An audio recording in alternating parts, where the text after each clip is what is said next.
I'm Goldie Chan with Warm Robots here with the Shorty Awards, and I'm joined by a very special guest. This is Indy, who is a creative director at Edelman UK, and he's going to talk to us about an award-winning campaign. In fact, it was a winner in localization and the bronze distinction in creative use of technology. So take us through this campaign, Indy. Great, thanks, Goldie. So this was a campaign that we did for a global bank, HSBC. So interestingly, when you come up with an idea for a global bank, usually they're pretty conservative. And interestingly, for this particular campaign we did, it was the first time ever that we'd actually done an influencer campaign and proposed an influencer campaign for the bank itself. So that was the first in many ways. And a brief background into what it was for. So they offer a service for international students, a global service for many students coming from Southeast Asia, going across to the States, going to the UK, going to Europe. And it's specifically for students. So they do things like they'll help them settle in, they'll get them driver's license, they kind of sort their bank accounts out. So it's a prestigious kind of process that they have, for kind of, kids over in Southeast Asia and coming over. Obviously, the parents are the ones who actually pay for it. We didn't have to talk about the product, which is great. It's always nice when you come up with a campaign. We wanted to do something more emotional, more entertaining, and use some tech in an interesting way. And that was great. As clients, they were wonderful. They said, "Look, that's great. We want you to be as creative as possible." So we kind of identified that all these students come over. There's barriers for all these students, for attaining greatness. And when I say barriers, we identified homesickness as one of the big barriers that a lot of these kids have. Regardless of where you're from, background, ethnicity, social standing, homesickness is something that affects all of us, but particularly students when they're thousands of miles away from home. So we tried to come up with an idea. How could we kind of resolve a remedy for this homesickness? And through our research at Edelman, I'm sure with a lot of agencies, we really do our kind of research and we get AI involved, Edelman intelligence, and look at stats and data and science, and what can we anchor this in and substantiate it in. And we found this amazing. A psychologist helped us with this. She's an Oxford professor, and she has written a thesis on sounds, and actually the things that people miss the most are not, funnily enough, the actual faces or the kind of physical embodiment, but it's the sounds that they miss the most when they're away. So hence we created this campaign called Sounds of Home, and very, very sort of succinctly, it was the idea was that we wanted to find ex-students to go and record these sounds, which they crowdsourced from their community. So they put a shout out. We had influencers from India, Singapore, Hong Kong, Malaysia, Taiwan, and China. So all six markets, and they were great because they weren't like high-end influencers. They were very local, so the kind of numbers weren't high, but they were very specific. We chose them because they're local. They know about the place they're from. They're doing interesting travel blogs, cultural blogs, and they were the kind of people we were really kind of micro influencers, I guess, rather than big sort of big stars and have a huge following. But they put a shout out to all their community, and the response was amazing. We got I think it was hundreds, even 1,000 responses saying, I miss the sound of bicycles in the morning. A kid in Taiwan who's now studying in London, or I miss the sounds of the wok, the kway teow frying in the wok, in Malaysia in the street markets. So the responses were wonderful. They went out on the streets, on the mountains, the rivers, all over the place, and recorded. We gave them these wonderful microphones. We worked with a company called GCRS in London, an amazing sound recording studio, and they gave us these wonderful microphones. And they went out and recorded all these sounds.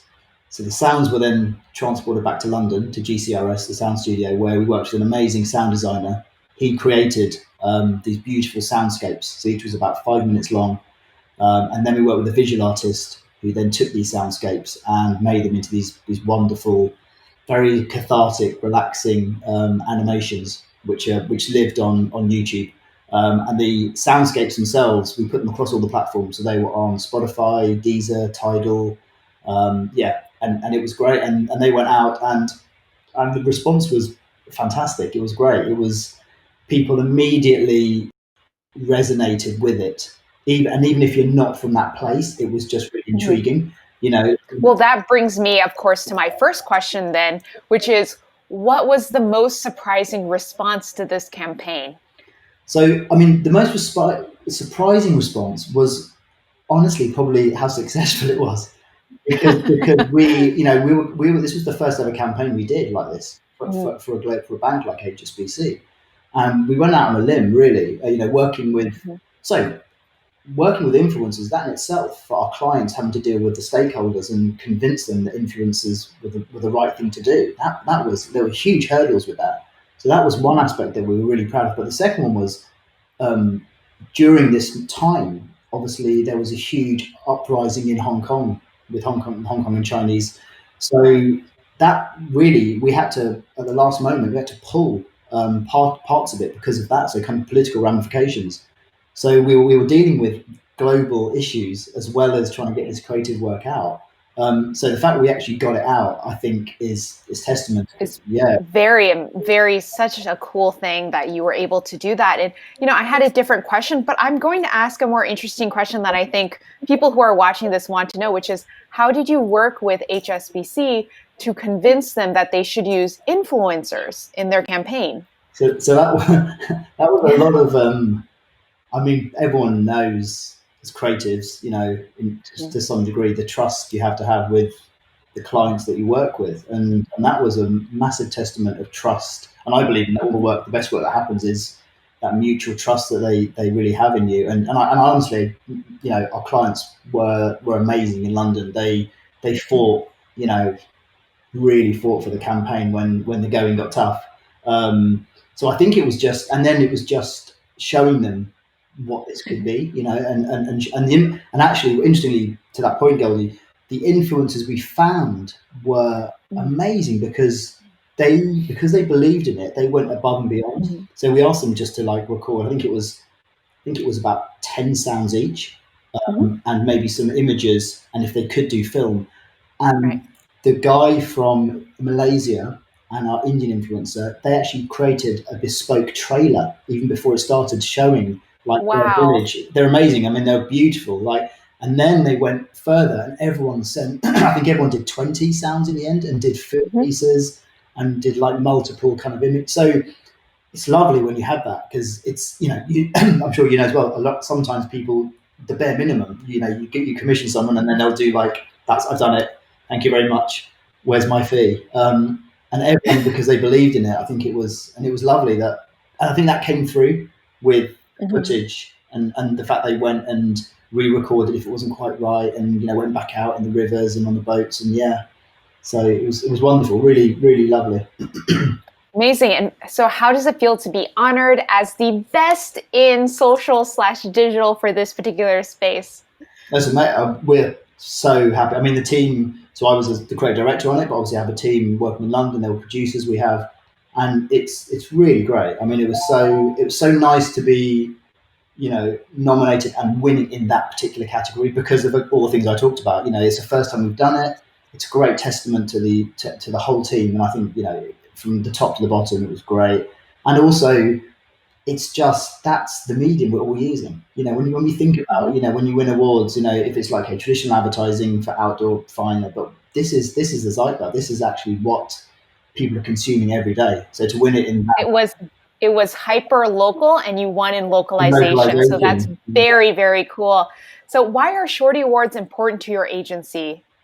So we kind of, I mean, and this is our marketing team as well, who we work very closely with, and we were chatting about it even before and saying it genuinely feels like the most zeitgeisty award. It's the award where you see the people the people that have won as well are amazing. You look at kind of culturally relevant people, and everything we do at Edelman is culture first. Every campaign that comes out, without a doubt. That's why we've all moved there and made work there, because it's all about culture first. It's about earning people's attention, and so it feels like it's a genuinely cultural, award ceremony and an award, as opposed to something which can feel a little bit more contrived and just for the standard sort of 30-second TV spot. It feels a lot more interesting and relevant. So that's why it's really great. And also, we looked at the people who were in our categories, and it's amazing campaigns for amazing brands, So yeah. Amazing, Indy. Well, once again, congratulations to you and your team, of course, at Edelman UK for this award. And we, of course, hope to see you again next year. Thank you. Thanks so much, Gally. Great talking.